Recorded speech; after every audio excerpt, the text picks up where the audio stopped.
So I'm asked to determine the limit of this particular function that is given to us in the form of a piecewise defined function as x approaches 2 from either side.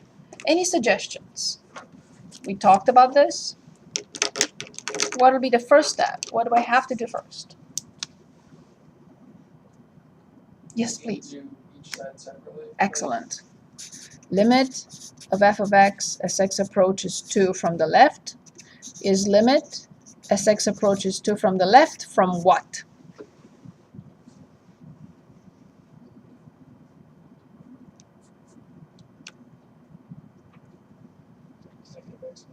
Thank you. Negative x plus 5. Good. So now this is what type of function? Because I need to ask myself, okay, what am I using? What theorem I'm using? How do I determine this limit? So what type of function is it?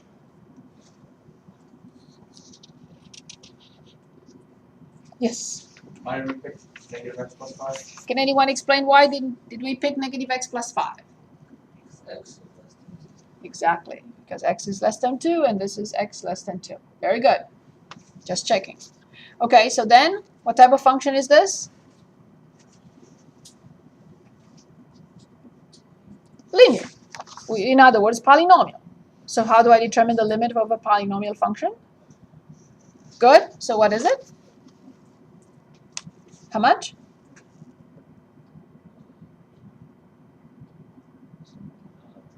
Good. Very good. So now I have to find the limit of f of x as x approaches 2 from the right, which will be limit as x approaches 2 from the right from? Very good. What type of function is this? Yes, polynomial or linear, correct. And then how do I determine the limit? Good. I'm allowed to according to the theorem. 4. So now I have the answer for either side.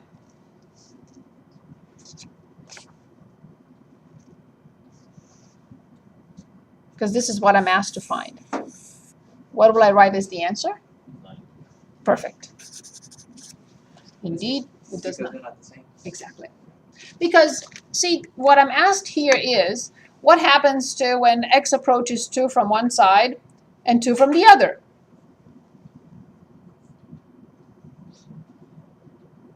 That's what happens. In a situation where they do match. I will have to write whatever it is. Okay. Absolutely. Very good. Good pick. Anything else? We can do one more, and then I want to finish up the squeezing theorem. Which one? Either K or E. Either K or you said E? Yeah. Okay, choose. E. Okay, so the absolute value at the bottom. Okay, so we have limit as x approaches 4 from the right, from 4 minus x over the absolute value of 4 minus x. Perfect. What do I have to do first? Yes, but I have to start at 4 minus x, the absolute value of 4 minus x. What are the options for the absolute value of 4 minus x?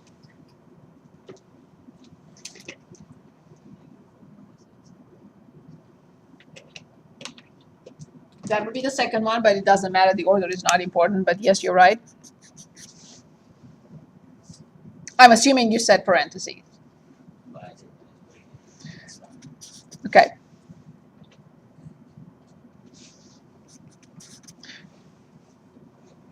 What is the first option?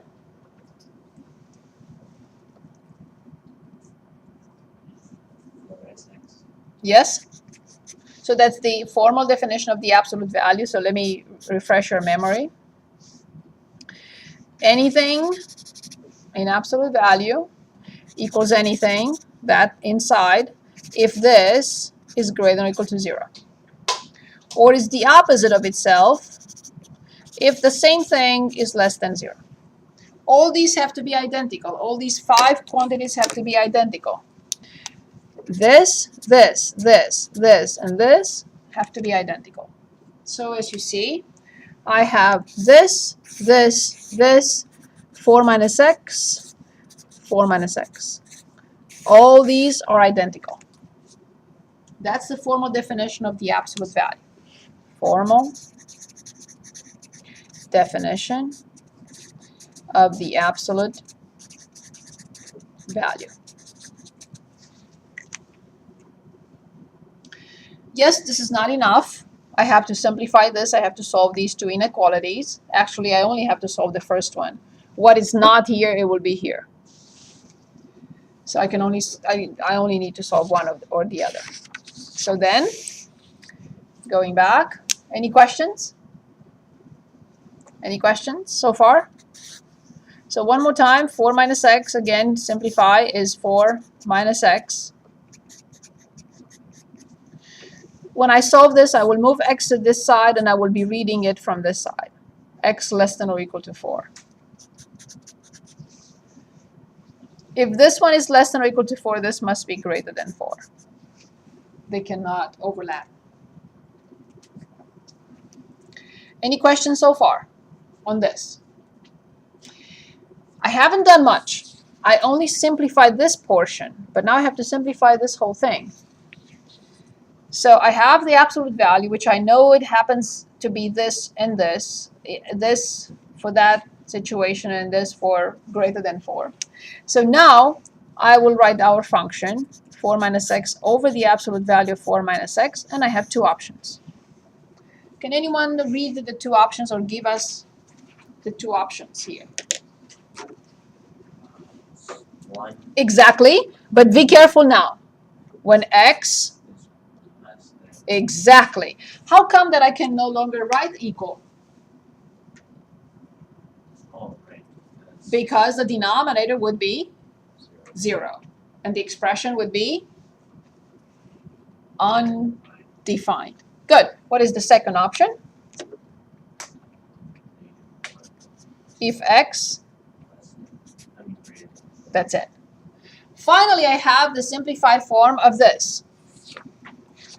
So I simplify the expression, and I know I need to determine the limit as x approaches 4 from the right.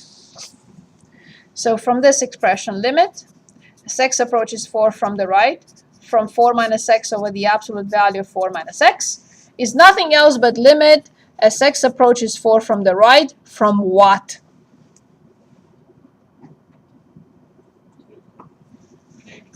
And the answer is, what is the limit of a constant? The constant itself. Very good. Well done. Any questions for me? Any questions for me? Why is it what again? X approaches 4 from the right, from 4 from the right is here, and it's -1. Oh, why is it -1? No, at the top. Think about that. How'd you get 1? Like, Because how did you get 1 when x was less than 4? 4 minus x over 4 minus x is 1. Yeah. 4 minus x over -4 minus x is -1. We are replacing this by these two options. If it's the first option, it's 1. If it's the second option, it's -1. Was that the question? Yeah. Okay, sorry about that. Yes, go ahead. No to do 4 x approaches 4 from the right rather than the other way around. Because that was the problem. Oh, was it? Yes. Oh, sorry. It's okay. That was the question. Okay. The question was asking us 4 from the right. Great. Okay. But unless I copied it incorrectly, No, yes, it says 4 from the right. That's I didn't okay. bring my hand out. That's okay. So please file those in a little folder. We're going to have many more, so so you have them with you. Just a tiny folder, 30 cents folder. Put them in. Okay. Good. So now let's talk about the squeezing theorem.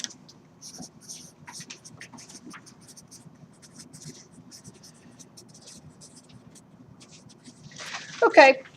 Here it is. If you want to look at me for 1 second. So assume that this is a function. Let's say it does this. This is my palm, my left palm. And let's say I have this function that does this. And let's say I have another function that is sandwiched or squeezed between these two functions. I have a function here, I have a function here, and a third one squeezed between these two. Let's suppose I can show that, assuming I can show that. If the limit of this is 5, and the limit of this is 5 as x approaches a, what will be the limit of the squeezed function? That's a squeezing theorem. So with a draw, let's do that. Let's say this is function g of x, and let's say this is function f of x, and let's say I have a function like this,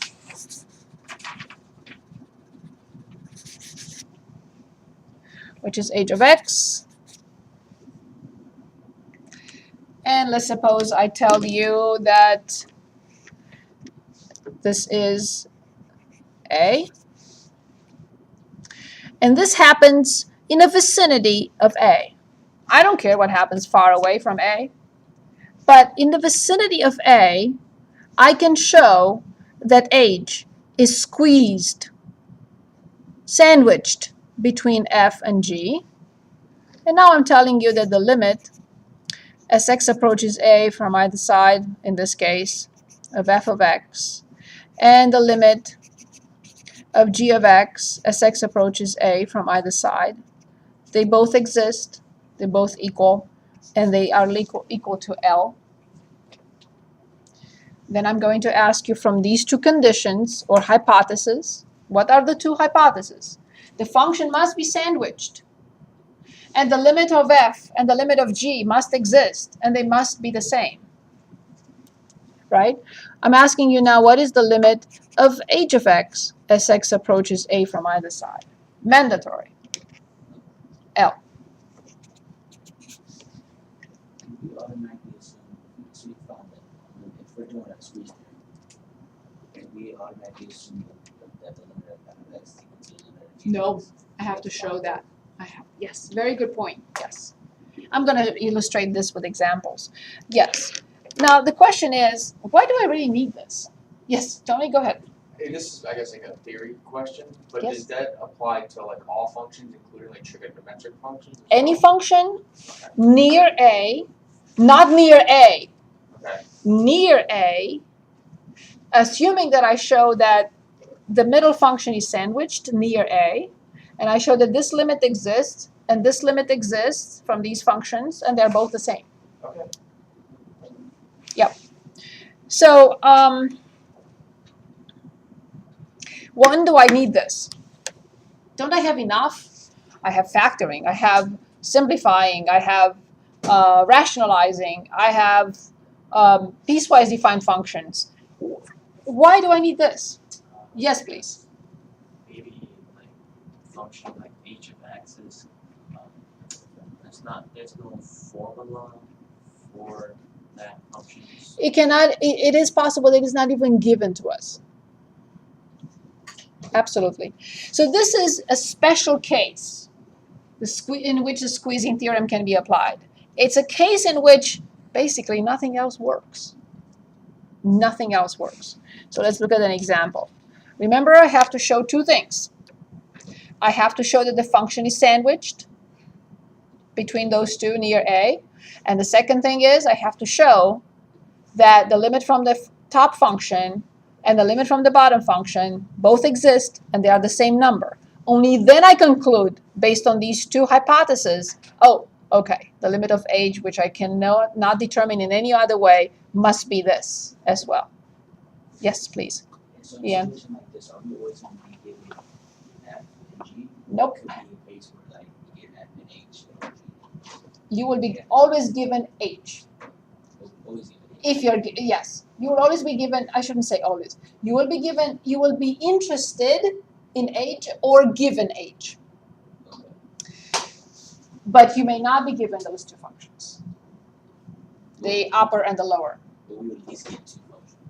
No, I'll give you examples in a minute. Good questions. Okay, so let's choose. I'm going to choose the first one and then you choose the second one. So this one, for example, is what I'm talking about. The function is not even given. And I'm asked to find this. Nothing here will work. no method that we knew from before, factor, simplify, rationalize, nothing will work. I don't even have the function. So let's do D, but before D, I would like to, let's say, look at B and C. Okay, ready? So limit.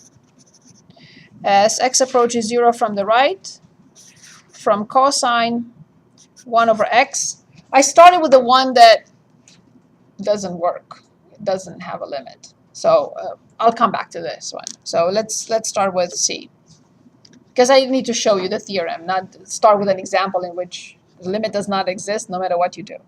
So I'll come back to that. So limit as x approaches 0 from the square root of x cubed plus x squared times sine pi over x. Okay?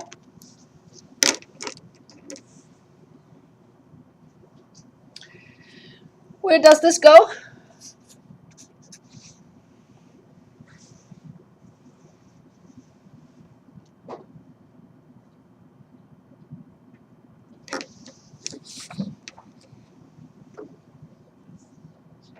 Of course.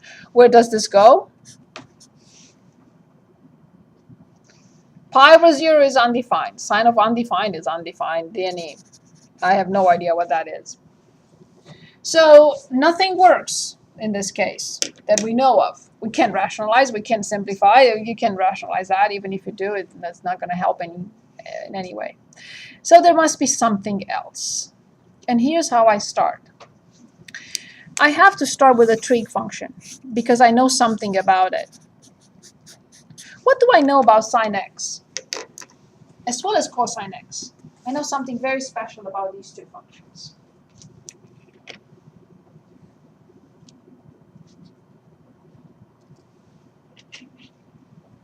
I know that they are bounded. Bounded means they cannot go below a number and they cannot go above a number. And that's crucial to remember. What is it?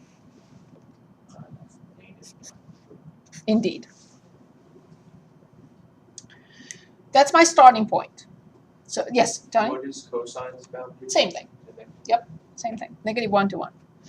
Because if you remember on the unit circle, this is 1, 0, comma 1, and this is 1, comma 0, and this is negative 1, comma 0, and this is 0, comma negative 1. Sine is measured on the y-axis, so that's the maximum value for sine, and that's the minimum value for sine. And cosine, so this is for sine. And then cosine, this maximum value is at 0, which is 1, and the minimum value is at 180, which is negative 1. So that's why sine and cosine are bounded. Top, there is no angle on the planet that will give us a sine or cosine of more than 1. And there is no angle that will give us something lower than negative 1. Okay, so I'm looking at this expression, which is our function. And I'll say, okay, I got this piece.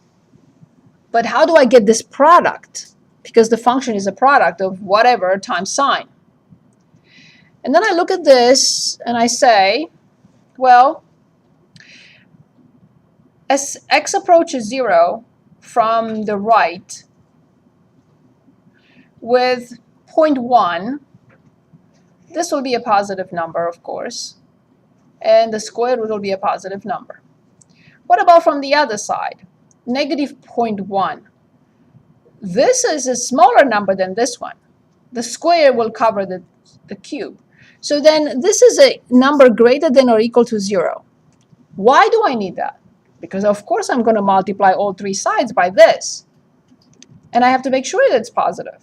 Because if it's not positive, then I have to switch the symbol. And I go into a totally different situation that I don't even want to think about. But I know that this is always positive, around 0.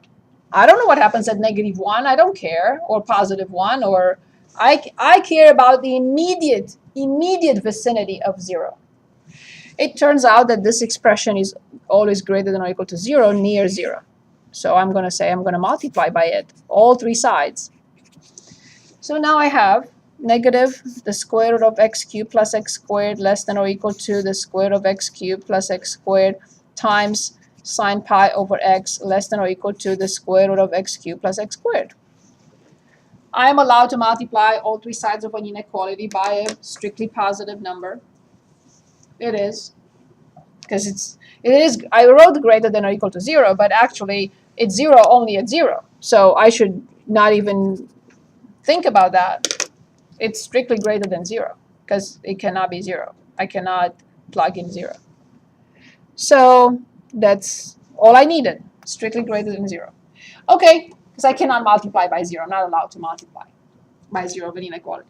Okay, so then now I'll say, oh, I'm in business, because this is my function h. This is my function h. And I showed my first hypothesis of the squeezing theorem, where this at the bottom is f of x, and this at the top is g of x, according to my little drawing here. The top function is g of x, the bottom function is f of x. So the first hypothesis of the theorem is fulfilled.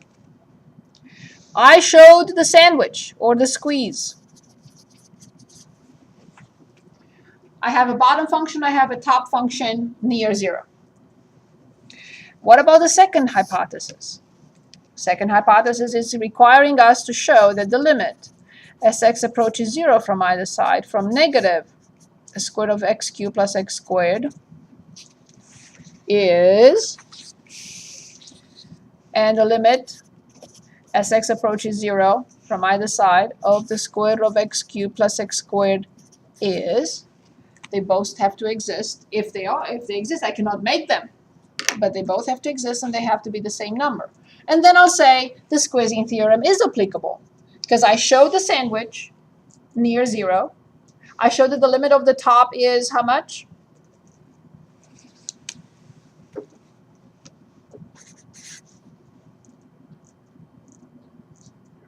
Very good.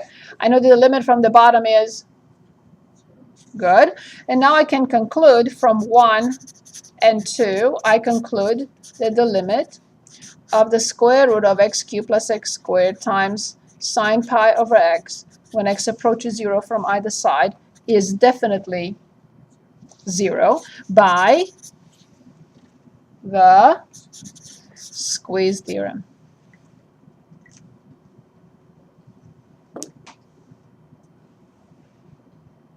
Any questions?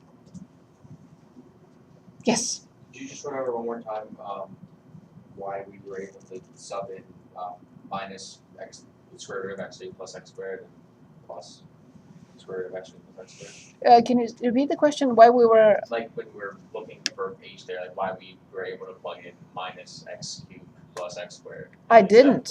I multiplied. Oh, okay. I multiplied all three sides of an inequality by a positive quantity. Good. Any questions? That's why in this particular case, as limit as x approaches 0 from the right, from cosine 1 over x, this is d and e. There is nothing we can do here. So if I want to try to apply the squeezing theorem, I will start with cosine 1 over x between negative 1 and 1. That's the only thing I can do. I found the lower, I found the upper, but the limit of this is negative 1 and the limit of this is 1. So there is nothing I can do. The squeezing theorem is not even applicable here. And there is no chance. Okay. Yes. Any questions? You said it's one thing, right? But it's one. So if you want to consider this a function, the lower function for this, and this is the upper function, the limit of this is negative 1 and the limit of this is 1, and they're not the same. So the squeezing theorem is not applicable. The second hypothesis is not fulfilled. Both limits have to be the same. So if the limit from the top is 1 and the limit from the bottom is negative 1, I cannot conclude anything about the sandwich. They have to be the same near A. Good. So let's look at this one, D. So we are told that 3x less than or equal to f of x less than or equal to x cubed plus 2 for x between 0 and 2, and we're asked to find limit of f of x as x approaches 1 from either side.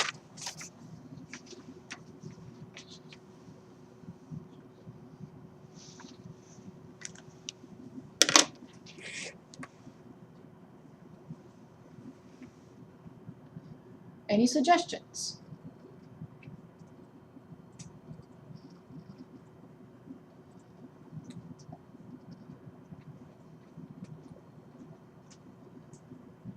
We know the this bound, right? Say it again. We know the bound. Yes, I know the bounds. I'm already given the lower and the upper functions. Yes. Plus 1 for So this is the first hypothesis. So obviously this is our middle function. This is the lower function. I'm gonna have to change the name because I have f of x here. So I'm gonna say g of x is this and h of x is this. So and 1 is in this domain between 0 and 2. So then what do I conclude? That the first hypothesis of the theorem is fulfilled. Right? Good. So the first hypothesis is there, meaning this is g of x and this is h of x. So now I have to show the second hypothesis. If that's the case, what do I have to show?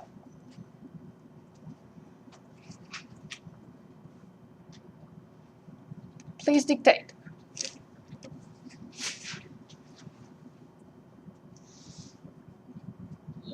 Yes, the limit?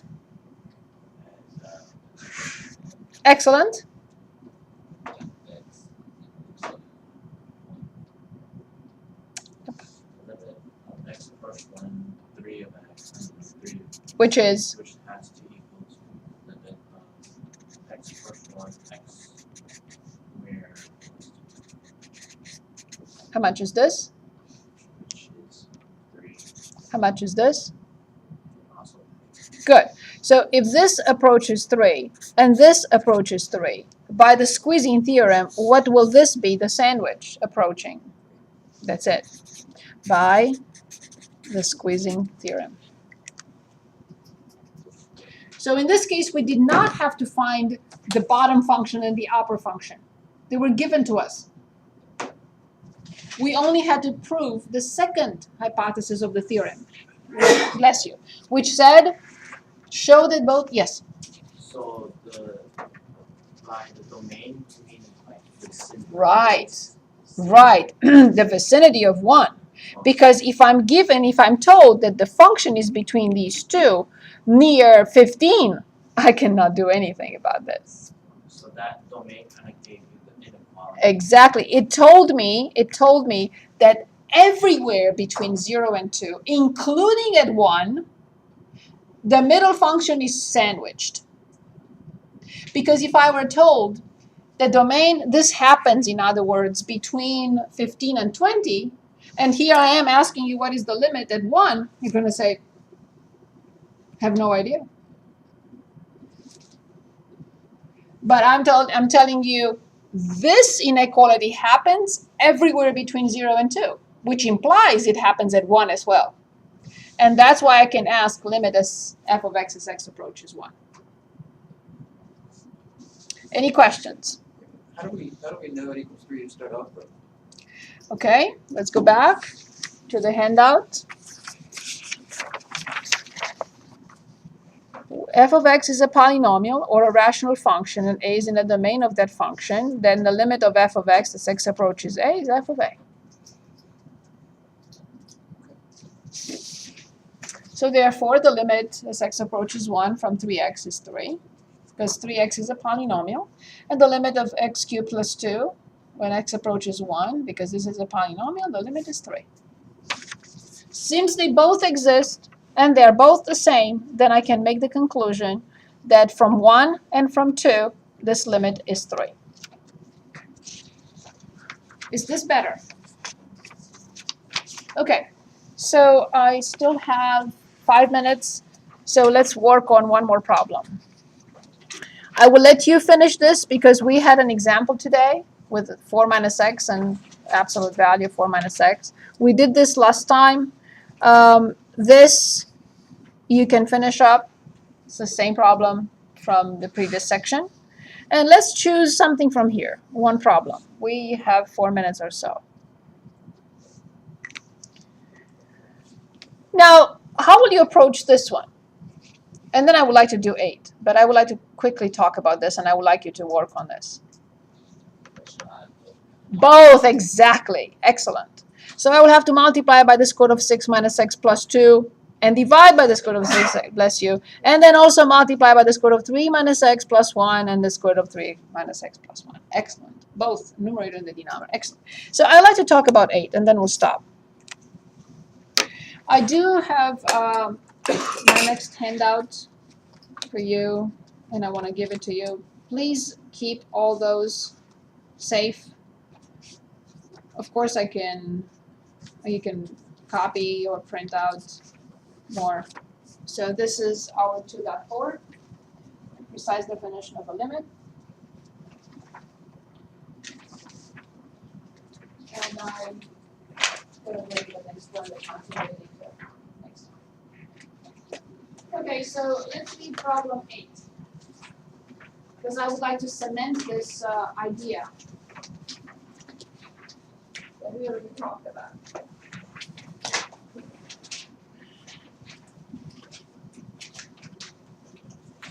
Okay, so number 8. Is there, if we don't have time, we're going to stop and we finish it next time. But is there a number a such that the limit as x approaches -2 from either side, from 3x squared plus ax plus a plus 3 divided by x squared plus x minus 2, that such that the limit exists? If so, find a and the limit. Okay, so when I'm asked to find a limit, I know I sound like a broken record. When I'm asked to find a limit, what do I do first?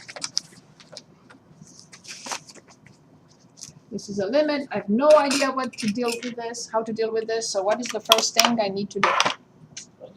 Plug it in. Let's plug it in. When I plug in -2, I have 3 times 4 minus 2 times a plus 3 divided by -2, so that's squared, so it's 4 minus 2 minus 2. So the numerator is 12 plus 3, 15 minus a over 0.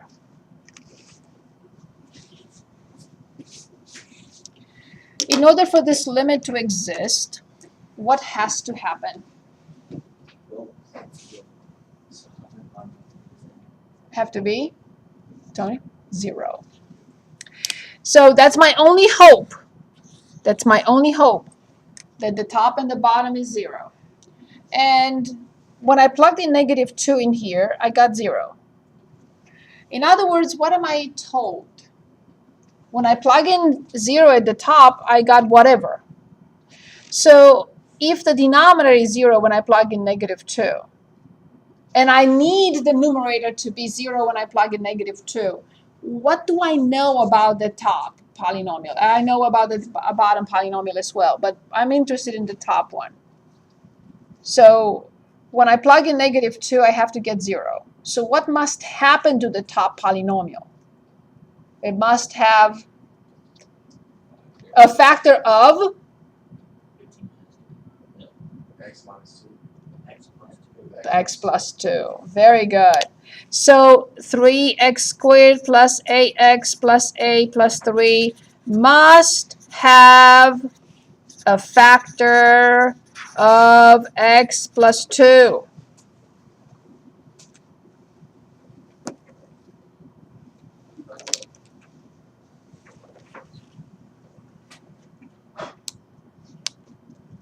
And you are ahead of me. You're right, Ian, actually. But you're ahead of me. So That's the case. So when I plug in -2 in here, I get 15 minus a. Of course, 15 minus a must be 0. So then a must be 15. And we can prove that, and I will allow you to do that for next time. So this is your 3x squared plus 15x plus 18 divided by x squared plus x minus 2. And I want you to find this limit. That is the only hope